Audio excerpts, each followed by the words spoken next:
स्वागत है आप सबका पंचऋषि क्लासेस के इस ऑनलाइन प्लेटफॉर्म पर। हम लोग दिल्ली पुलिस, पेट, यूपी पुलिस सभी एक दिवसीय परीक्षाओं की तैयारी कर रहे हैं और उन परीक्षाओं की तैयारी के क्रम में मध्यकालीन भारत के इतिहास को पढ़ रहे हैं। और भारत के इतिहास के अंतर्गत आज जो हमारा टॉपिक है वो है भक्ति आंदोलन। और आज हम लोग भक्ति आंदोलन और उसके साथ जुड़े हुए जितने भी संत हैं उन सभी का अध्ययन करेंगे। देखिए, इस टॉपिक का नाम है भक्ति आंदोलन। आंदोलन तब किया जाता है जब किसी चीज का विरोध किया जाता है, और अगर विरोध भक्ति के माध्यम से किया जाए तो वह भक्ति आंदोलन कहलाता है। लेकिन एक प्रश्न उठता है हमारे सामने कि आंदोलन हुआ किसके खिलाफ है? कौन दूसरी पार्टी था? एक पार्टी तो संत लोग थे, दूसरी पार्टी कौन था जिसके खिलाफ आंदोलन हुआ? तो आप लोग देखिएगा कि अगर समाज में कहीं पर अव्यवस्था फैली हो, आडंबर हो, कुरीतियां का व्याप्त हो, उस परिस्थिति में संत लोग सामने आते हैं और देश और दुनिया को मार्गदर्शित करते हैं। इस समय इस्लाम धर्म का प्रचार प्रसार हो रहा था और सनातन धर्म की रक्षा के लिए समाज में फैली हुई आडंबर कुरीतियों के विरुद्ध संतों ने एक आंदोलन किया जिसका नाम हुआ भक्ति आंदोलन। तो शुरू करते हैं आज की कक्षा भक्ति आंदोलन के साथ। आज का जो टॉपिक है वो है भक्ति आंदोलन, और भक्ति आंदोलन पर ही हम लोग फोकस करेंगे। जो सूफी आंदोलन है ये नेक्स्ट क्लास में, यानी कल की क्लास में होगा। एक संत कहलाते हैं नेनार। ये जो नेनार संत होते हैं ये शिव भक्त होते हैं, अर्थात शैव धर्म को मानने वाले लोग होते हैं। शैव धर्म को मानने वाले शिव भक्त लोग कहलाते हैं नेनार संत। तिरुमारई तिरुमारई नेनार संतों के भजनों का संकलन है। पुस्तक है तिरुमारई, जो कि नेनार संतों के भजनों का संकलन है। संतों के जीवन का विवरण तेवरम में वर्णित है। एक पुस्तक है तेवरम, उसमें नेनार संतों के जीवन का विवरण प्रस्तुत है, जिसे द्रविड़ वेद भी कहा जाता है। जिसे क्या कहा जाता है? द्रविड़ वेद कहा जाता है, द्रविड़ भाषा का वेद कहा जाता है। तो यहां से प्रश्न हो जाएगा कि निम्न में से किसको द्रविड़ वेद कहा जाता है? तेवरम के लिए कहा जाता है। तेवरम क्या है? तेवरम संतों के जीवन का एक विवरण प्रस्तुत किया है। तिरुमारई क्या है? नेनार के भजनों का संकलन है। नेनार क्या है? शिव भक्त संतों को नेनार कहा जाता है। यहां से संबंधित प्रश्न बनते आए हैं अभी तक और आगे भी बनेंगे, इंपॉर्टेंट है। अगर हम इस नैनार संतों के महत्वपूर्ण संत की बात करें तो इनके हैं त्रिनुलाकांता, मेई पोरुल, बिराल मिंडा, अमरा निधि और कराइकल अमियार। अगर कुछ आ सकता है इसमें तो कराइकल अमियार आ सकता है, क्योंकि ये महिला संत का नाम है। बाकी सब पुरुष संत हैं, और जो चीज अलग है वहां से प्रश्न बनने की संभावना है। तो कराइकल अमियार महिला संत है, नैनार संत है, अर्थात शिव भक्त है, भगवान शिव की उपासक है। ठीक है, आगे बढ़ते हैं। आगे है अलवार संत। अलवार होते हैं विष्णु भक्त, अर्थात वैष्णव धर्म को मानने वाले लोग होते हैं। वैष्णव धर्म को अर्थात विष्णु भगवान को मानने वाले जो संत होते हैं उनको अलवार या अलियार कहा जाता है। कहीं कहीं पर आपको अलियार भी मिलेगा और कहीं कहीं पर आपको अलवार भी मिलेगा। एक ही बात है, अलियार या अलवार। अब अलवार के संबंध में दिव्य प्रबंध होता है। दिव्य प्रबंध अलवर संत कवियों के भजनों का संकलन है। दिव्य प्रबंध क्या है? जो अलवार संत हैं उनके भजनों का संकलन दिव्य प्रबंध है। अगर हम इसके महत्वपूर्ण संत की बात करें तो एक महत्वपूर्ण संत है अंडाल।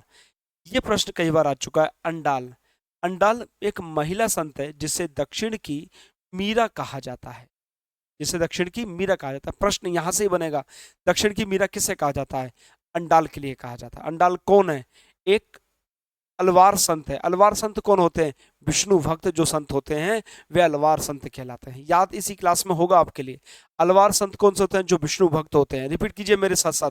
अलवार संत कौन होते हैं? जो विष्णु भक्त होते हैं। उनमें से एक महत्वपूर्ण संत है अंडाल। अंडाल एक महिला संत है जिसको दक्षिण की या मीरा कहा जाता है। दक्षिण की मीरा किससे कहा जाता है? अंडाल। अंडाल कौन है? एक अलवार संत विष्णु भक्त है। याद कर लीजिएगा मेरे साथ साथ, आप याद कर लेना। दूसरे संत का नाम है थिरुमलाई साई अलवर।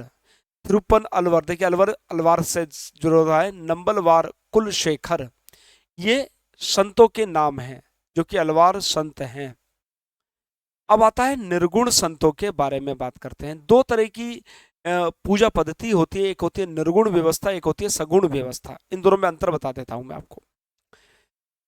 अगर आपसे कहा जाए आप मंदिरों में जाते हो, मंदिरों में जाकर भगवान शंकर के ऊपर, शिवलिंग के ऊपर जलाभिषेक करते हो, मूर्ति के सामने धूपबत्ती जलाते हो, तो ये जो आपने पूजा की ये सगुण संत या सगुण धारा के अंतर्गत आती है। और सगुण धारा किसी न किसी को प्रतिमान मानती है, अर्थात ईश्वर की मूर्ति अर्थात उनके स्वरूप के बारे में बात करती है, स्वरूप को मानती है। और जब भी आदमी कोई भक्ति के क्षेत्र में उतरता है तो कहा जाता है सबसे पहले वे सगुण शाखा का ही व्यक्ति बनता है। सगुण शाखा का ही। आप कहेंगे सर मूर्ति को मानना या उनके स्वरूप के बारे में बात करना क्यों करते हैं ऐसा? तो सोचिए कि जब हम आपको फिजिक्स पढ़ाते हैं, जब आपको केमिस्ट्री पढ़ाते हैं, जब आपके लिए बायोलॉजी पढ़ाते हैं तो एक चित्र बनाते हैं और चित्र के माध्यम से कहा जाता है देखिए ये चीज है, ये चीज है, ये चीज है, बताया जाता है। अच्छा क्या बनाने की आवश्यकता? हम तो ऐसे बता देंगे कि एक अमीबा होता है, उसमें केंद्रक होता है, उसमें ये होता है, उसमें एक ये होता है। क्या आप इमेजिन कर पाएंगे? क्या आप सोच पाएंगे? क्या आपके दिमाग में बात आ पाएगी? नहीं आ पाएगी। इसलिए ईश्वर की व्याख्या करने के लिए उनका कुछ ना कुछ प्रतिरूप सामने होना चाहिए, और प्रतिरूप होगा अगर, और प्रतिरूप को माना जाएगा तो वह सगुण शाखा कहलाएगा। इसमें ईश्वर के साथ आत्मीय संबंध स्थापित किया जाता है और ज्ञान का ज्यादा प्रभाव नहीं होता। कहते हैं तर्क और भक्ति में क्या अंतर है? भक्ति होता है यहां से सीधे ईश्वर का मिलन, ये यूज नहीं होता। अर्थात प्रेम में, भक्ति में आपके दिमाग का इस्तेमाल नहीं होता। लेकिन जब तर्क आ जाता है तब दर्शन आता है। दर्शन का अर्थ है तर्क, और तर्क आता है कि जब भी कोई बात यहां से निकलती है तो दिमाग से होकर जाती है, अर्थात यहां पर उसके बारे में चिंतन किया जाता है कि मूर्ति ऐसी क्यों है, हम ऐसा पूजा क्यों कर रहे हैं, हम जल क्यों चढ़ा रहे हैं, हम दूध क्यों चढ़ा रहे हैं। इस तरह के जब प्रश्न आने लगते हैं तो वो दर्शन में चला जाता है और वह बन जाता है निर्गुण शाखा, जिसमें ज्ञान पर फोकस किया जाता है, और सगुण शाखा में भक्ति पर फोकस किया जाता है। ठीक है, तो निर्गुण संत कहलाते हैं जो ईश्वर के किसी स्वरूप का विश्वास नहीं करते, अर्थात निराकार ईश्वर पर विश्वास करते हैं। किस पर? निराकार ईश्वर पर विश्वास करते हैं। अर्थात इसमें ज्ञान पर ज्यादा फोकस किया जाता है, ज्ञान पर। और ये ज्ञान श्रेणी के अंतर्गत आते हैं, जैसे गुरु नानक है, रविदास है, कबीर है। आप लोगों को गुरु नानक के मालूम है कि लोगों ने कहा कि भाई सूर्य को हम लोग जल चढ़ा रहे हैं, तो उन्होंने कहा कि जल, अगर ये जल वहां तक पहुंच सकता तो मेरे खेतों तक क्यों नहीं पहुंच सकता, मैं यहाँ बैठे बैठे अपने खेतों में सिंचाई कर दूंगा। तो क्या था, इन्होंने तर्क सोचा, दिमाग लगाया। लेकिन भक्त ये नहीं सोचता, भक्त के साथ प्रेम के भाव होता है। कहते ना भक्त के बस में है भगवान, एक कहानी कविता सुनी होगी आप लोगों ने, एक भजन सुना होगा। तो जहां भक्ति होती है वहां दिमाग नहीं लगता, जहां दर्शन होता है, जहां तर्क होता है वहां दिमाग लगता है। तो एक एग्जाम्पल के तौर पर मैंने आपको बताया, सगुण क्या है? भगवान के रूप और गुण के साथ मानते हैं।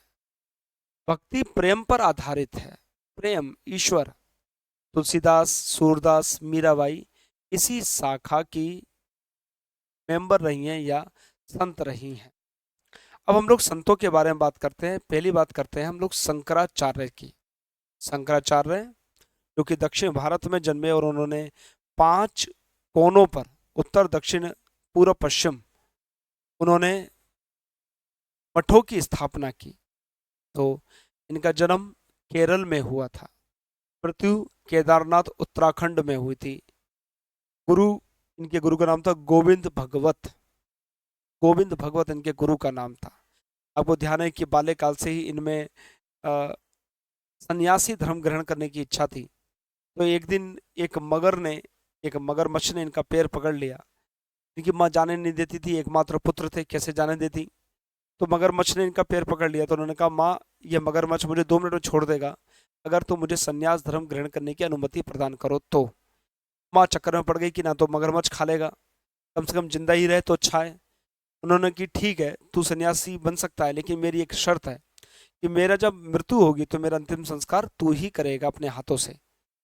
ये संत परंपरा में अलाउ नहीं है। संत परंपरा में जो सन्यासी बन जाता है वो अपना घर परिवार छोड़ देता है, ना उसकी कोई माता होती है ना कोई उसका पिता होता है। लेकिन शंकराचार्य ने अपनी माँ को वचन दिया कि तुम्हारे अंतिम संस्कार को मैं ही अपने हाथों से करूंगा।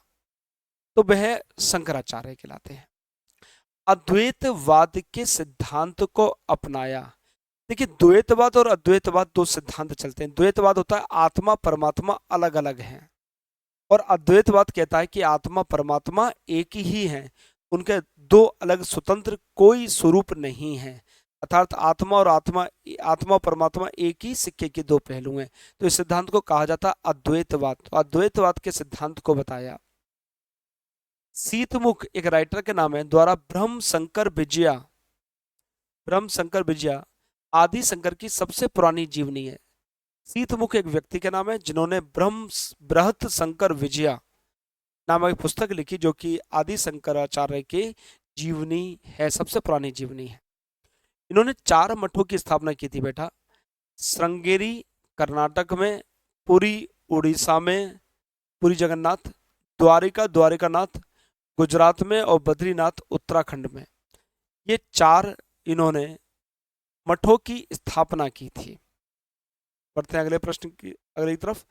अब बात करते हैं हम रामानुजाचार्य की। रामानुजाचार्य ये भी दक्षिण भारत के संत हैं, लेकिन उत्तर भारत में ही इनका प्रभाव रहा। जन्म इनका तमिलनाडु में हुआ था। इनके गुरु का नाम था यादव प्रकाश, जो कि कांचीपुरम पीठ से जुड़े हुए थे। इन्होंने विशिष्ट द्वैतवाद वेदांत का प्रचार किया। विशिष्ट द्वैतवाद होता है, द्वैतवाद मैंने बताया आप लोगों का, आत्मा परमात्मा का अलग स्वरूप है और उनको विशिष्ट रूप प्रदान कर दिया गया, स्पेसिफिक बना दिया गया, तो उसे कहा जाता है विशिष्ट द्वैतवाद। और इसका प्रचार किसने करा? रामानुजाचार्य ने किया। रामानुज प्रथम संत थे जो ज्ञान के स्थान पर मोक्ष का साधन भक्ति को मानते थे।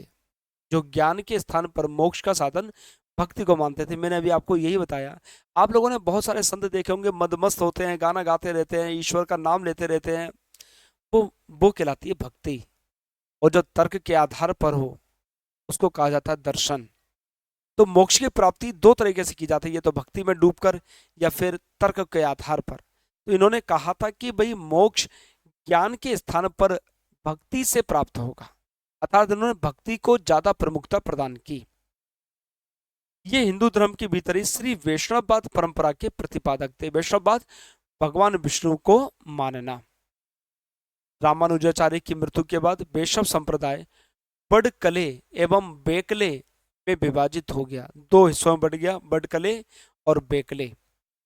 इनकी साहित्यिक रचनाएं वेदार्थ संग्राम, श्री भाष्य और गीता भाष्य, इनकी साहित्यिक रचनाएं याद कर लीजिएगा। इन्होंने श्री संप्रदाय की स्थापना की थी। इनके जो संप्रदाय था उसका नाम था श्री। चलिए आगे बढ़ते हैं और बात करते हैं निम्बार्क की। निम्बार्क, इनका जन्म बेलारी कर्नाटक में हुआ था। ये अवतारवाद में विश्वास करते थे। अवतारवाद क्या होता है? जैसे आप लोगों ने देखा होगा कि भगवान विष्णु के कितने अवतार हुए हैं? 10 अवतार, जिसमें आपका मछली वाला और कछुए वाला, सुअर अवतार, आपका 52 अवतार, कृष्ण, राम, परशुराम, गौतम बुद्ध, ये अवतार हुए हैं। तो अवतारवाद में विश्वास करते थे निम्बार्क। इन्हें सुदर्शन चक्र का अवतार माना जाता था। निम्बार्क को सुदर्शन चक्र क्या है? भगवान विष्णु के हाथ में जो रहता था, घुमाते थे और छोड़ दिया और हो गया काम, वो सुदर्शन चक्र कहलाता था। आप लोगों ने रामायण महाभारत में देखा होगा, रामायण में तो नहीं, महाभारत में देखा होगा या श्री कृष्ण लीला में देखा होगा। तो सुदर्शन चक्र के अवतार माने जाते थे निम्बार्क साहब। इन्होंने वैष्णव संप्रदाय में द्वैता द्वैत दर्शन प्रचलित किया। द्वैता द्वैत मतलब दोनों में भी, द्वैता द्वैत में भी अंतर है, अतः आत्मा परमात्मा अलग हैं। ये रामानुज के समकालीन थे। इन्होंने भेदाभेद के दर्शन को भी प्रतिपादित किया था, अर्थात इसमें भेद है, आत्मा परमात्मा में आपस में भेद है। इसका तात्पर्य है कि भगवान आत्मा और संसार में समानता होते हुए भी उनमें परस्पर भिन्नता है। ये हैं तो एक जैसे, लेकिन उसके बाद भी इनमें भिन्नता है, तो ये कहलाता है भेदाभेद। बात करते हैं माधवाचार्य की। इनका जन्म उडुपी में हुआ था। ये लक्ष्मी नारायण कहते हैं। अब भगवान, आप लोगों ने कई बार विष्णु भगवान का नाम सुना होगा, नारायण, तो श्री सत्यनारायण की कथा भी होती है। तो नारायण क्या, भगवान विष्णु का ही एक दूसरा स्वरूप है, और इनको लक्ष्मी नारायण कहा जाता था। लक्ष्मी नारायण के ये उपासक थे माधवाचार्य। ये द्वैतवाद के समर्थक थे, अर्थात आत्मा परमात्मा को भिन्न भिन्न माना जाता था। द्वैतवाद, द्वैत बस दो हैं, ठीक है। इनकी पुस्तक का नाम था अनुव्याख्यान, अनुव्याख्यान इनकी पुस्तक का नाम था। बात करते हैं रामानंद की। रामानंद बहुत महत्वपूर्ण संत, उत्तर भारत के बहुत महत्वपूर्ण संत। इनका जन्म इलाहाबाद में हुआ था, वर्तमान के प्रयागराज में, और गुरु थे इनके रामानुज। इनकी उपदेश की भाषा हिंदी। ये प्रथम हिंदी भाषा के संत थे, हिंदी भाषा के ये प्रथम संत थे, ठीक है। ये हिंदी भाषा के प्रथम संत थे। इनकी भक्ति राम में थी, भगवान राम में। उत्तर भारत में संत परंपरा के संस्थापक थे। प्रश्न ये आ जाएगा कि उत्तर भारत में संत परंपरा के संस्थापक कौन थे? आपके रामानंद। रामानंद ने शैव व वैष्णव धर्म में समन्वय स्थापित किया। देखिए, भगवान शंकर और भगवान विष्णु के जो उपासक थे उनमें बड़ी कटुता थी, और उस कटुता को दूर करने का काम इन्होंने रामानंद साहब ने किया था। ये सभी जातियों को समान मानते थे, किंतु इन्होंने जाति प्रथा का विरोध नहीं किया। देखिए, मैं इस चीज को ही बताने, कई बार मैं इस चीज को बता चुका हूँ, पॉलिटी की क्लास में इस चीज को बता चुका हूँ, हिस्ट्री की क्लास में इस चीज को बता चुका हूँ। गांधी जी भी इसी बात को कहते थे। गांधी जी कहते थे भाई जाति है तो शर्म क्या है बताने से, लेकिन जातियों में अंतर नहीं होना चाहिए, है ना। जाति प्रथा समाप्त करने का अर्थ है कोई जाति ही नहीं हो, और अंतर समाप्त करने का अर्थ है कि उनमें कोई ऊंच नीच की भावना ना हो। यही बात कहते थे रामानंद साहब। इन्होंने कहा था भी कि जात पात पूछे ना कोई, हरि को भजो हरि को होई। जात पात पूछे ना कोई, हरि को भजो हरि को होई। यहाँ जात पात कोई नहीं पूछता, जो हरि को भजता है वह हरि का हो जाता है। जात पात पूछे ना कोई, हरि को भजो हरि को होई, ठीक है। रामानंद साहब कहा करते थे। इनके विभिन्न जातियों के 12 शिष्य थे, जैसे रविदास चर्मकार थे, चमड़े का काम किया करते थे। कबीरदास जी जो कि जुलाहे थे। धन्ना जाट थे। पीपा राजपूत थे। सघना कसाई था। सेना एक नाई थी। इनकी महिला सदस्य शिष्या भी थी, पद्मावती और सुरसरी। इनकी महिला शिष्यों के नाम आते हैं। ये 12 शिष्य इनके याद कर लीजिएगा, परीक्षा में आते हैं। सिखों के आदि ग्रंथ में रामानंद के दोहा संकलित हैं। उनके जो आदि ग्रंथ है सिखों का, उसमें रामानंद के दोहे संकलित हैं। इनकी साहित्यिक कृतियां देखें तो ज्ञान लीला और योग चिंतामणि हिंदी भाषा में है। ज्ञान लीला और योग चिंतामणि जो पुस्तक है वो हिंदी भाषा में है, और वैष्णव माता बज भास्कर और राम रक्षा पाद ये संस्कृत भाषा में है। वैष्णव माता भज भास्कर और राम रक्षा पाद संस्कृत भाषा में है। बात करते हैं कबीर दास जी की, अभी बात करी थी, जुलाहे थे। ये रामानंद के शिष्य थे। इनकी कविताओं को दोहे कहा जाता है, कहते हैं कबीर दास के दोहे, तो इनकी कविताओं को दोहे कहा जाता है। इनकी जो प्रसिद्ध पुस्तक है वो है बीजक, और सभी इनके जो दोहे हैं वो इसमें संकलित हैं। अन्य रचनाओं की बात करें तो साखी, सवद, रमेनी, होली, रेखताल इनकी कुछ रचनाएं हैं। बात करते हैं हम रविदास की। रविदास की जन्म काशी वाराणसी, गुरु रामानंद, संप्रदाय रैदास संप्रदाय इन्होंने शुरू किया था। इनका कथन था मन चंगा तो कठौती में गंगा। एक बार इन्होंने कहा था कि गंगा माँ, लोग गंगा से मांगे तो लोग कहा गंगा गंगा नहाने नहीं जाते, गंगा नहाने नहीं जाते। तो इन्होंने कहा कि भाई गंगा नहाने कहाँ जाऊँ, अगर हमारा मन साफ है, मन चंगा, तो कठौती में गंगा। बोले अरे कैसे बाप, कठौती क्या होती है? एक चर्मकार का जो काम करते हैं, जूते मोजे का, जूते और चप्पलों का, उनके पास एक पानी रखा होता है जिसको वो अपना गीला करके चमड़े को काटते हैं, तो वो कहलाती है कठौती। तो लोगों ने कहा भाई तुम ही कहते हो मन चंगा तो कठौती में गंगा, जरा इस गंगा मैया से कुछ मांग कर दिखाओ। तो उन्होंने कहा, कठौती में जो पानी भरा हुआ था, गंदा संदा सा पानी था, उन्होंने कहा हे माँ, ये लोग मेरी परीक्षा ले रहे हैं, आप कुछ प्रस्तुत करो। तो देखते हैं कि उसमें से एक हाथ निकलता है, उसके हाथ में सोने का कड़ा होता है, और वो कड़ा गंगा में गिर चुका था एक एक का। तो उन्होंने कहा भाई देखो यही कड़ा है? बोले हाँ साहब यही कड़ा है। तो लोग मान गए, बोले भाई बात सही कह रहा है, तो मन चंगा तो कठौती में गंदा गंगा। दूसरे ने कहा हरि सब में है और सब हरि में, सब हरि में है और हरि सब में, अर्थात सब तो ईश्वर में है और सब ईश्वर ही सबके अंदर है। कबीर ने इन्हें संतों का संत कहा, कबीर ने इन्हें संतों का संत कहा। यह पॉइंट इंपॉर्टेंट है और परीक्षा में आ सकता है। बात करते हैं गुरु नानक देव की। जन्म तलवंडी नामक स्थान पर हुआ। इनका शिष्य मर्दाना ने रवाव नामक वाद्य यंत्र बनाया, रवाव नामक। इन्होंने लंगर व्यवस्था शुरू की और इनकी प्रसिद्ध प्रसिद्ध रचनाएं जपू जी, जपू जी इनकी प्रसिद्ध रचनाएं। बाकी गुरु नानक को मैं मॉडर्न हिस्ट्री में पढ़ा भी चुका हूं पूरा। बात करते हैं पुरंदर दास की। पुरंदर दास दक्षिण भारतीय शास्त्रीय संगीत के प्रमुख संस्थापक। पुरंदर दास याद रखना, दक्षिण भारतीय कर्नाटक संगीत के संस्थापक हैं ये। इन्हें कर्नाटक संगीत का पितामह कहा जाता है, इन्हें कर्नाटक संगीत का पितामह कहा जाता है। ठीक है। बात करते हैं दादू दयाल की। दादू दयाल कबीरदास के शिष्य, जन्म अहमदाबाद गुजरात में हुआ था और ये अकबर के समकालीन थे, अकबर के समय में थे।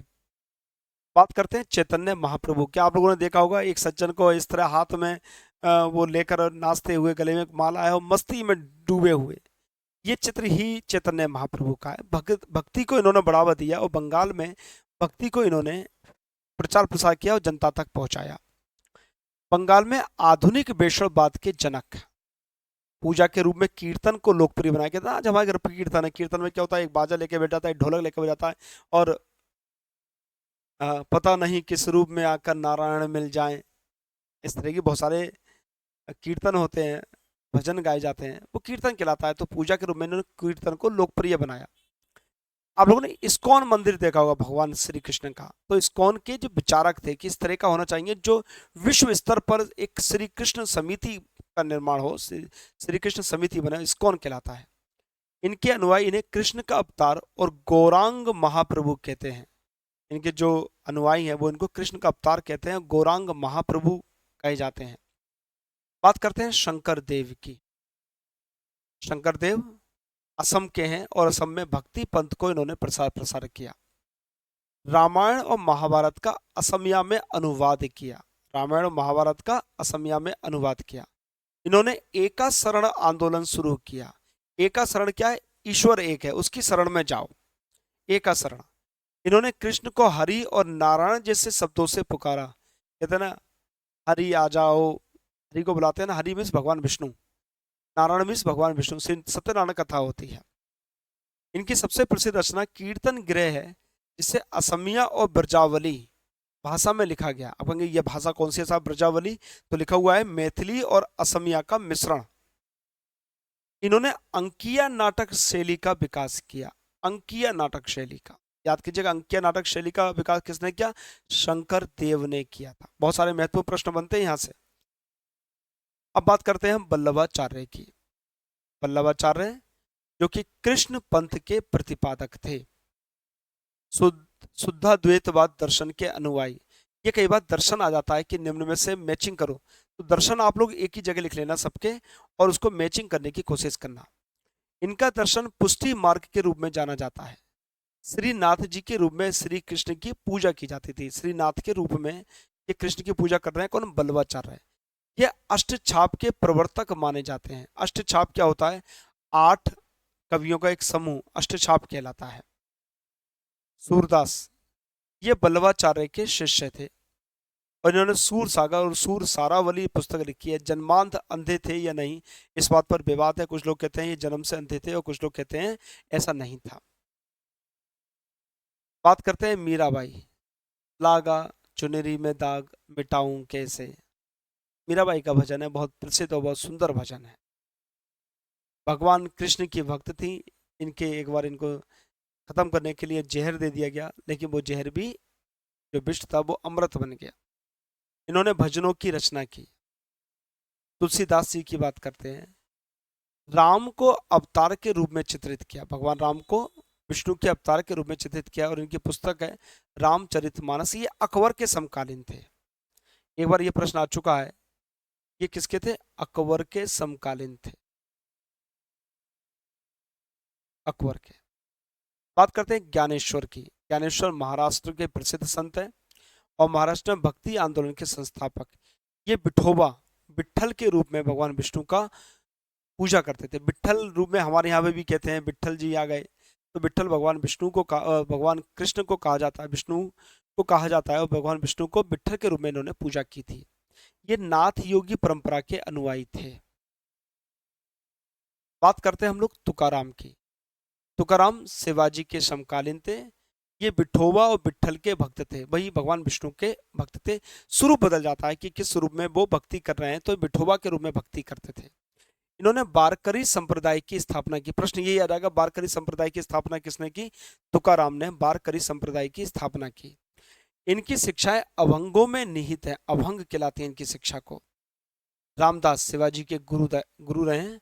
इन्होंने दास बोध की रचना की, पुस्तक है दास बोध, उसकी रचना की इन्होंने। ये शिवाजी के गुरु हैं। इनकी रचनाएं गुरु ग्रंथ साहिब में भी संकलित है। इनकी जो रचना है वो गुरु ग्रंथ साहब में भी संकलित है। ठीक है बेटा, तो ये भक्ति आंदोलन के बारे में बात रही और भक्ति आंदोलन हम लोगों ने पढ़ लिया। अब भक्ति आंदोलन के बाद सूफी आंदोलन पढ़ेंगे। देखिए, टॉपिक कोई भी नहीं छोड़ना है, किसी भी टॉपिक से कोई भी सवाल बनकर आ सकता है, इसलिए हर वक्त हर समय आपको तैयार रहना होगा और लगातार ये बात पढ़नी होगी, देखना होगा कि कहाँ से प्रश्न बन सकते हैं। मैं जल्दी ही इनसे संबंधित आपको एक MCQ लूंगा और वो आपके लिए यूजफुल रहेगा। पेट के लिए एक मॉक टेस्ट, पेट के लिए मॉक टेस्ट पड़ा हुआ है हमारा ऐप पर, आप वहाँ जाकर भी टेस्ट दे सकते हैं और अपने नंबरों में बढ़ोतरी कर सकते हैं, अपने आप को मूल्यांकन कर सकते हैं, अपने आप को जांच सकते हैं। तो कल हम लोग मिलते हैं सूफी आंदोलन के साथ। तब तक के लिए आप सभी का बहुत बहुत धन्यवाद। Thank you.